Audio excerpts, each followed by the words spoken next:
Is this some kind of joke? Staff Sergeant Rodriguez's voice cut through the morning air at Marine Corps Mountain Warfare Training Center like a blade. He wasn't addressing his struggling snipers. His glare was fixed on the elderly man standing quietly behind the 1,800-yard firing line. "Do you even know where you are, old man?"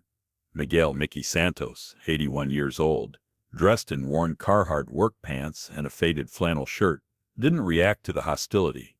He held a long canvas-wrapped bundle in weathered hands, his posture relaxed despite the confrontation. His dark eyes, sharp as obsidian, missed nothing as they tracked the wind indicators scattered across the high-altitude range. Each flag told a different story, a symphony of air currents that the young Marine's advanced equipment couldn't interpret. "This is an active live-fire range for Marine Corps Scout snipers," Rodriguez continued, stepping closer. He embodied everything the modern Corps represented: lean, confident, equipped with technology that cost more than most people's cars. The ballistic computer strapped to his wrist could calculate solutions faster than the human mind could process. "Civilian access is strictly prohibited. You need to leave immediately." Mickey's gaze drifted from the windswept Montana terrain to the staff sergeant. His eyes held the kind of depth that comes from seeing too much, weathered by experiences Rodriguez couldn't comprehend. "Wind's got layers today," Mickey said quietly, his voice carrying a slight New Mexico accent softened by decades in different climates. "Your machines only read the surf." Rodriguez let out a harsh laugh. Several younger Marines shifted uncomfortably behind their high-tech rifles. They'd been struggling with this range all morning, their state-of-the-art weather meters providing contradictory readings while their ballistic computers calculated solutions that proved worthless shot after shot. The target, a steel silhouette at 1,800 yards in the thin mountain air, might as well have been on another planet. "Layers, huh?" Rodriguez scoffed, crossing his arms. "Listen, Grandpa, I appreciate the folk wisdom, but we have actual equipment for that. We're dealing with altitude effects, Coriolis drift, and atmospheric pressure that changes every 10 minutes. It's a bit more complex than licking your finger." Mickey offered a non-confrontational shrug. "That computer can't see the thermal rising off those rocks at once, can't feel the downdraft from that canyon on the right. The flag at your target is showing you yesterday's wind. By the time your bullet gets there, everything's changed." One of the younger Marines, Corporal Hansen, lowered his spotting scope. He'd been watching the mirage dance and shift all morning, and what the old groundskeeper said made disturbing sense.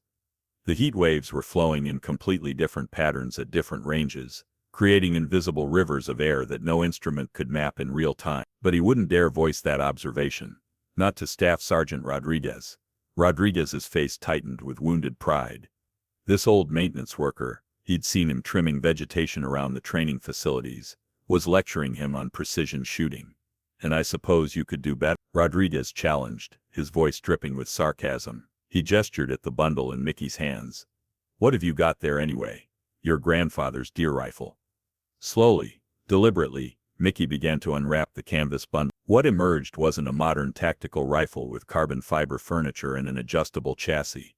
It was something from another era entirely. A weapon that spoke of wars fought when the stakes were absolute. The walnut stock was dark with age and countless applications of linseed oil, bearing honest scars and dings that told of hard, purposeful use. The action was a classic bolt design, and the scope mounted above was simple glass without the complex turrets and illuminated reticles that adorned the rifles on the firing line. It was an M40A1, the sniper rifle that had served American marksmen through Vietnam and beyond, a genuine piece of military history.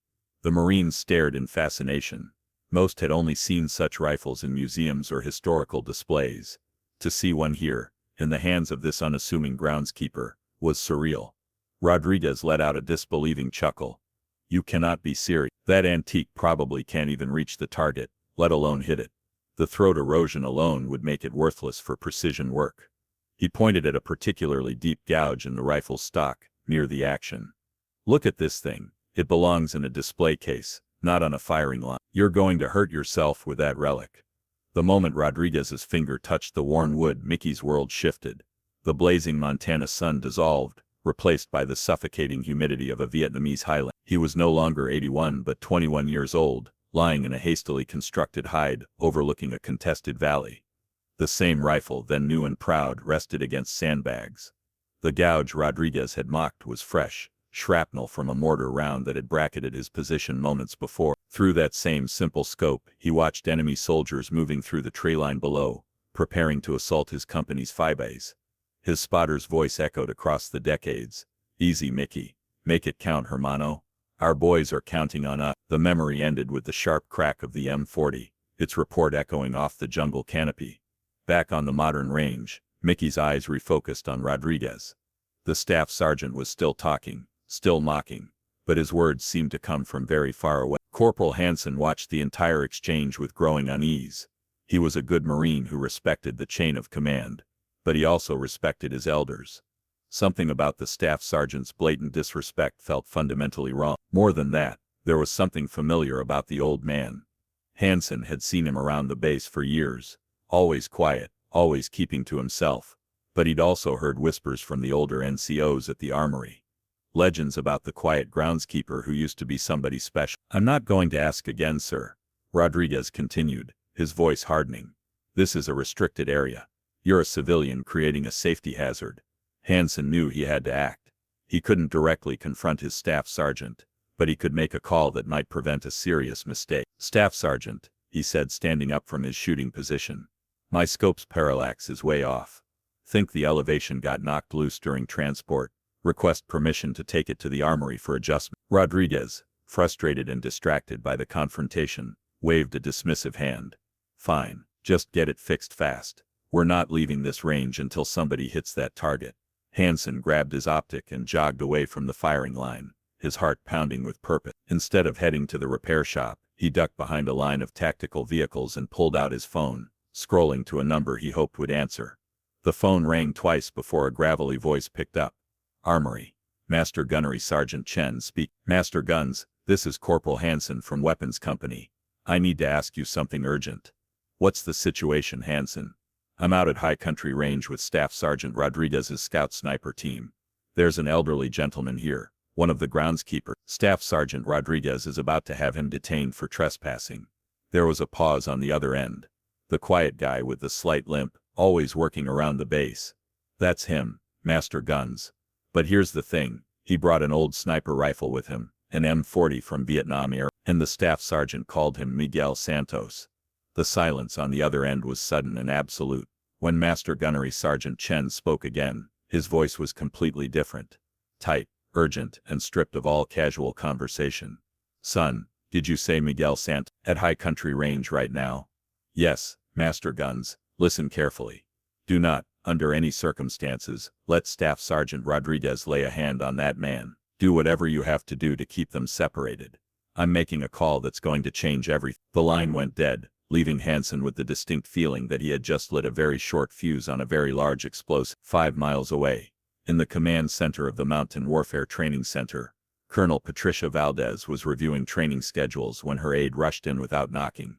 "Ma'am, priority call on your secure line from Master Guns Chen. He says it's a high country protocol." Colonel Valdez frowned. There was no such protocol in any manual, but Chen was a 28-year Marine who had served with legends. He didn't engage in dramatic exaggeration. She picked up the phone. "This is Valdez." What she heard in the next 30 seconds changed her expression from mild curiosity to profound shock. Her aide watched her knuckles turn white as she gripped the receiver. "Are you absolutely certain of that name?" she asked. After listening to the response, she slammed the phone down and stood up abruptly. "Get my vehicle, now, and tell the sergeant major to meet me at the front gate. Emergency response to High Country Range." Back at the range, Staff Sergeant Rodriguez had reached his breaking point. The old man's quiet refusal to be intimidated was more infuriating than any argument would have been. "That's it," Rodriguez declared, his voice rising with frustration. "I'm done with this circuit. Sir, I am giving you a direct order to vacate this military installation." He stepped closer to Mickey, invading his personal space with aggressive body language. "If you refuse, I will place you under apprehension and have the military police escort you to a holding cell for interfering with a training exercise." To emphasize his authority, Rodriguez reached out and placed a firm hand on Mickey's shoulder, intending to physically guide him away from the firing line. Mickey didn't move. He didn't flinch. He simply looked at the younger Marine's hand, then up at his face. The expression in his dark eyes wasn't anger or fear. It was something closer to profound sadness, the weariness of a man who had seen too much disrespect for too many years. That's when the first siren cut through the mountain air. It started as a distant wail, growing louder by the second. The sound was so out of place on the remote range that every Marine stopped what he was doing and turned toward the access road. A dust cloud was rising in the distance, growing larger and more ominous by the moment. It wasn't just one vehicle. It was a convoy, 2 black command vehicles and a military police cruiser, their emergency lights flashing as they tore across the high desert toward the range at a speed that suggested national emergency. The convoy screeched to a halt just yards from the firing line, doors flying open before the vehicles had fully stopped. The first person out was Colonel Valdez, her uniform immaculate despite the urgent response, her face a mask of controlled fury. Right behind her came Sergeant Major Williams, a man who looked like he had been carved from granite and tempered in the fires of multiple combat deployments. The entire range went dead silent. The Marines who had been watching the confrontation snapped to perfect attention. Staff Sergeant Rodriguez froze, his hand still on Mickey's shoulder, a look of utter confusion and dawning horror spreading across his face. Colonel Valdez ignored Rodriguez completely. Her eyes were locked on Mickey Santos with an expression of profound respect mixed with barely controlled anger at what she was witnessing. She strode forward, her boots crunching on the gravel, and stopped directly in front of the elderly man. She looked pointedly at Rodriguez's hand on Mickey's shoulder, and her eyes narrowed to dangerous slits. Rodriguez snatched his hand back as if he'd been burned by live electrical wire. Then something happened that would be talked about in Marine Corps barracks for decades. Colonel Valdez, a full colonel in command of one of the Corps' premier training facilities, snapped to the sharpest, most picture-perfect salute any of the Marines had ever witnessed. Her voice carried across the silent range with unmistakable authority and respect. Chief Warrant Officer Santos. Sir, I apologize for the inexcusable conduct of my Marines. A collective gasp rippled through the line of young Marines. Staff Sergeant Rodriguez looked like he had been turned to stone, his jaw slack and face ashen. In less than 30 seconds he had gone from complete command authority to being the target of his colonel's wrath. Sergeant Major Williams approached Rodriguez with the quiet menace of an apex predator. Staff Sergeant, he said in a whisper that somehow carried more threat than any shout, what in the name of God did you think you were doing? Colonel Valdez held her salute until Mickey gave a slow, tired nod of acknowledgement. Only then did she drop her hand and turn to face the stunned group of Marines. Gentlemen, she began, her voice carrying the absolute authority of command. You have been failing this exercise all morning because you believe the technology hanging on your rifles makes you marks. You have been humbled by 1,800 yards of mountain air and shifting wind.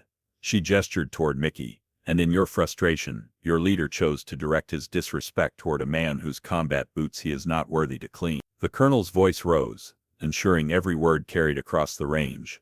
Allow me to educate you about the man you have been disrespecting. This is Chief Warrant Officer Mickey Santos, United States Marine Corps, retired after 26 years of service.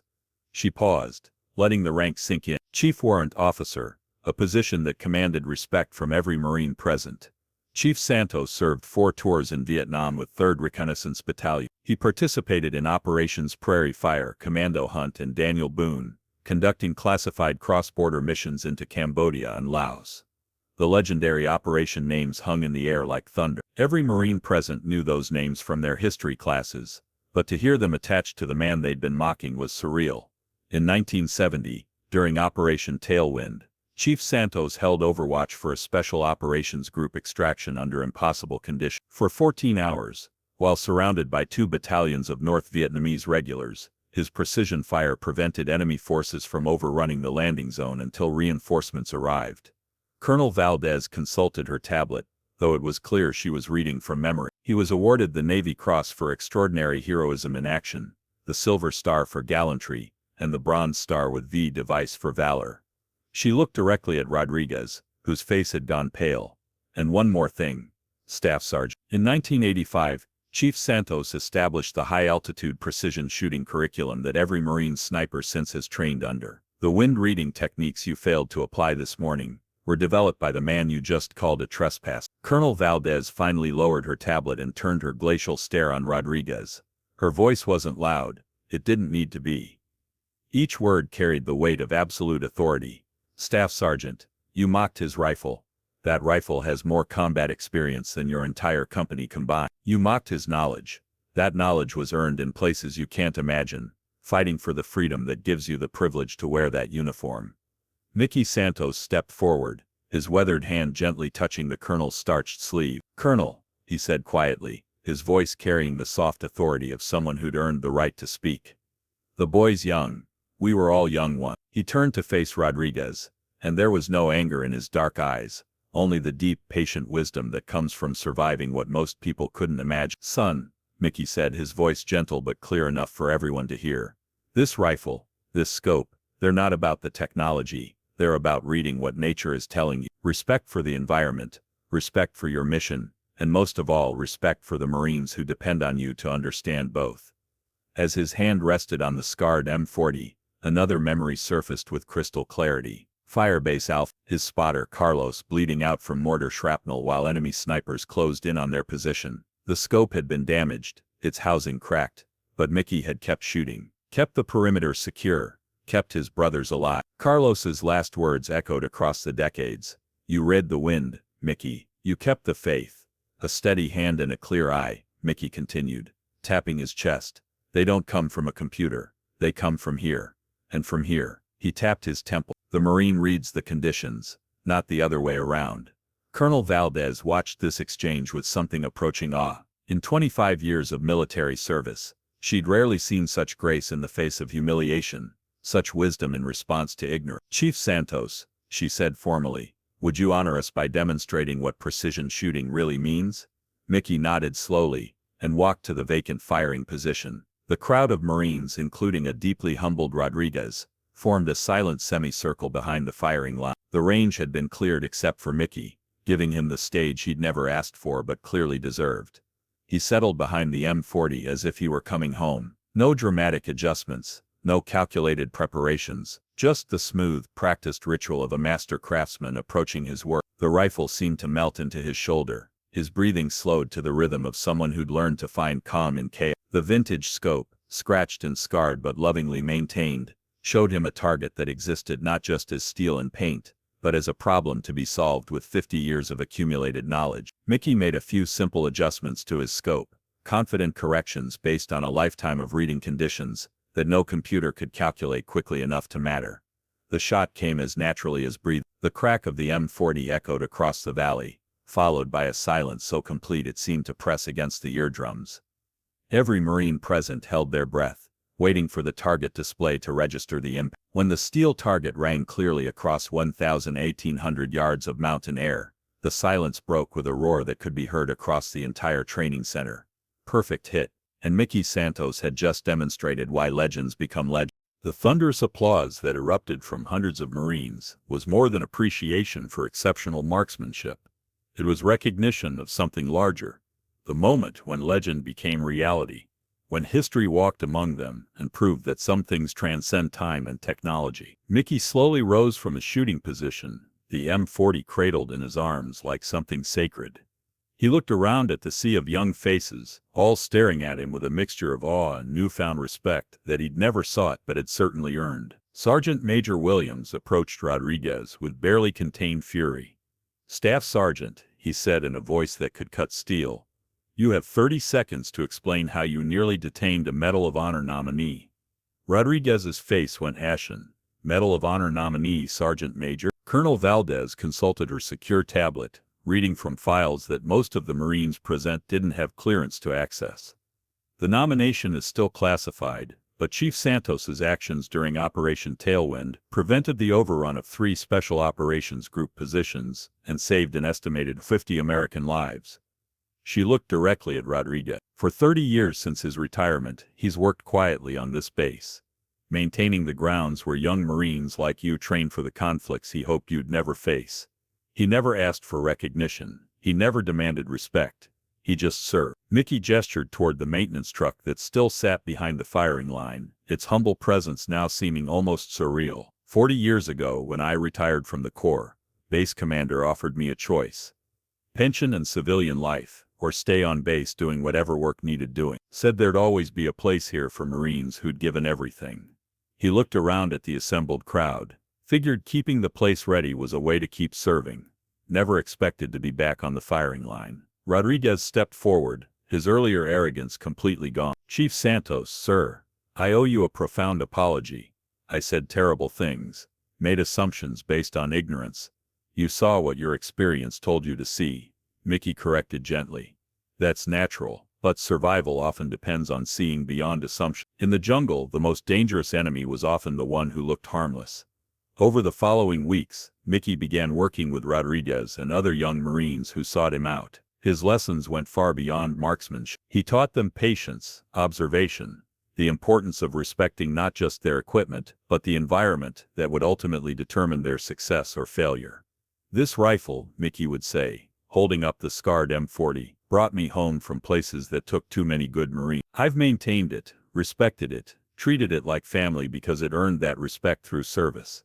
The young Marines learned that precision shooting was as much mental discipline as physical skill. Mickey taught them to read environmental conditions that their ballistic computers couldn't calculate, to develop the kind of awareness that had kept him alive in places where a moment's inattention meant death. "Technology will fail you," he'd tell them during training sessions. "When that happens, you fall back on fundamentals, on the ability to read what the world is telling you."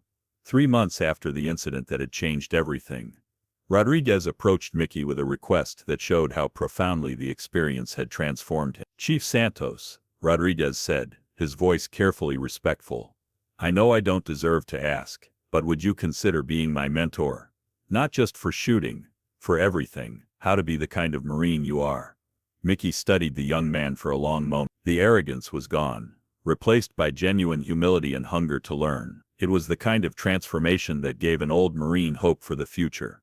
"Son, the first thing you need to understand is that being a good Marine isn't about having the newest equipment or the highest score. It's about reading the world around you and adapting to what it tells you." He gestured toward the rifle range, where other Marines were still training with their modern equipment. "All this technology you've got now, it's incredible. Things I could only dream about when I was carrying that M40 through the jungle. But technology is just a tool. What matters is the Marine behind it." Over the following weeks, Mickey began working with Rodriguez and other young Marines who sought him out. His lessons went far beyond marksmanship. He taught them about leadership through quiet example, about the difference between confidence and arrogance, about the responsibility that came with carrying weapons capable of taking life at extreme distance. "This rifle," Mickey would say during their sessions, "has been with me for 50 years. I've cleaned it, maintained it, treated it with respect because it earned that respect. It brought me home from places where good Marines didn't come home." The young Marines learned that true expertise came not from mastering technology, but from understanding the principles that made the technology effective. Mickey taught them to read wind patterns that no computer could map, to develop intuition based on observation and experience. "Your ballistic computers are impressive," he'd tell them, "but what happens when the battery dies, when the software glitches, when you're operating in conditions your equipment wasn't designed for?" Rodriguez proved to be his most dedicated student, arriving early and staying late, eager to absorb everything the old Marine could teach. The transformation was remarkable, from cocky technician to thoughtful leader, who understood that teaching was as important as technical skill. "Chief Santos," Rodriguez said, one afternoon after a particularly challenging training session, "my Marines are starting to approach problems differently. They're not just relying on their computers anymore. They're actually thinking." Mickey nodded approvingly. "That's the goal. Technology should enhance human judgment, not replace it. A Marine who can succeed when everything goes wrong is worth 10 Marines who can only succeed when everything goes right." 6 months after the range incident, Rodriguez received orders to Advanced Infantry Officers Corps. When he came to say goodbye, Mickey handed him a small notebook. "Field observations," Mickey explained. "Things I learned that aren't in any manual. Study them, but more importantly, remember that every generation of Marines has lessons to teach if you're wise enough to listen." 1 year after the incident that had transformed his quiet retirement, Mickey Santos found himself in an unexpected position, standing before a packed auditorium at the Marine Corps Combat Development Command, addressing an audience of senior officers and master instructors. The invitation had come from the commandant himself, asking Mickey to present his methods to the Corps' leadership. At 82, he was finally receiving the recognition that his decades of quiet service had earned. "Gentlemen," Mickey began, his voice carrying easily to the back of the auditorium, "you've asked me to talk about marksmanship, but what I'm really here to discuss is adaptation." He clicked to his first slide, Not a complex ballistic chart or equipment diagram, but a simple photograph of young Marines training at the range where it all began. Every new generation of Marines thinks they've discovered something revolutionary, that their technology makes them superior to those who came before. But the fundamentals never change: observation, adaptation, understanding that you're part of an environment larger than yourself. The audience listened with rapt attention as Mickey described methods that seemed almost philosophical but were based on solid understanding of natural phenomena. He spoke of patience earned through experience, of wisdom that couldn't be programmed into computers, of the responsibility that came with carrying weapons designed to take life at extreme distance. The danger, he continued, is that we're raising a generation of Marines who can operate systems but have forgotten how to read the world around them, who mistake technological proficiency for tactical competence. After the presentation, a young captain approached Mickey with a question that struck to the heart of everything he'd been trying to teach. "Chief Santos, with all our advances in technology, what's the most important thing a modern Marine sniper needs to understand?" Mickey smiled, recognizing the same eagerness he'd seen in Rodriguez and countless other young Marines who'd sought his guidance.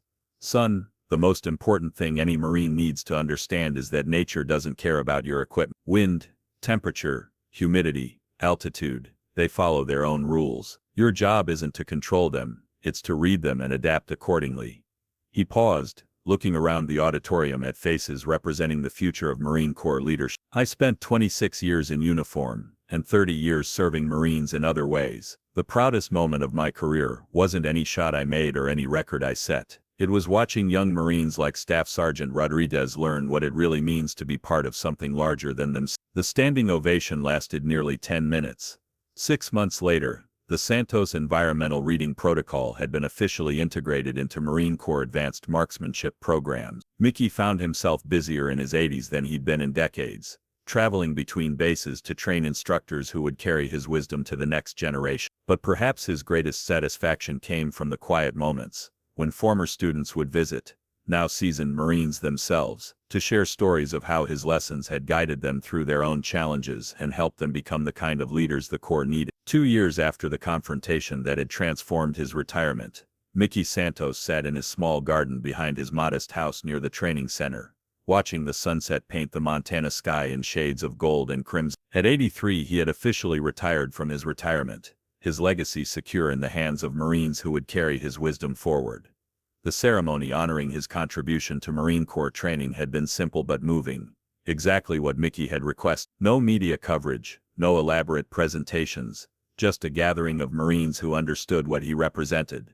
Staff Sergeant Rodriguez, now Gunnery Sergeant Rodriguez and a distinguished instructor at the Mountain Warfare Training Center, was one of his regular visits. The transformation in the young Marine had been remarkable. From arrogant technician to thoughtful leader who understood that mentoring was as important as marksmanship. "Chief Santos," Rodriguez said, settling into the chair beside him, "I wanted to tell you something. Last week I had a new Marine in my unit who reminded me a lot of myself when we first met. Young, cocky, thought technology was everything." Mickey nodded, encouraging him to continue. "I remembered what you taught me about patience, about seeing potential instead of just problem. Instead of humiliating him, I took the time to mentor him, to share some of the wisdom you shared with me." "And," Mickey asked, though he could see the pride in Rodriguez's eyes, "he's turned into one of the finest Marines I've ever worked with. Says he wants to honor the tradition, to be worthy of those who came before him." Mickey was quiet for a long moment, watching a hawk circle high overhead in the thin mountain air. "That's the real legacy, son. Not the records we set or the shots we make. It's the Marines we influence, who go on to influence others. It's the chain of service that connects every Marine to every other Marine across time and distance." Rodriguez nodded thoughtfully. "I've been thinking about that a lot lately, about responsibility and tradition, about what it means to be part of something bigger than yourself." "That's the lesson your generation needs to learn," Mickey replied. "Equipment changes, tactics evolve, technology improves, but the spirit of the Marine Corps, the commitment to honor, courage and commitment, that's eternal." As darkness settled over the mountains, Mickey reflected on the unexpected turn his retirement had taken. He'd spent 30 years in quiet service, content to maintain the facilities where new generations of Marines trained for challenges he hoped they'd never face. Now, through a confrontation he'd never sought, and recognition he'd never desired, his knowledge had found new purpose. The old ways hadn't just survived, They'd proven essential for understanding what military service really meant. Sometimes, Mickey thought, the best legacy isn't what you accomplish for yourself, but what you help others understand about honor, duty, and the quiet pride that comes from serving something greater than your own ambition. The M40 propped beside his chair, the scarred rifle that had been his companion through war and peace, caught the last rays of sunlight, its worn surfaces telling stories that would live on in the Marines he'd taught to listen.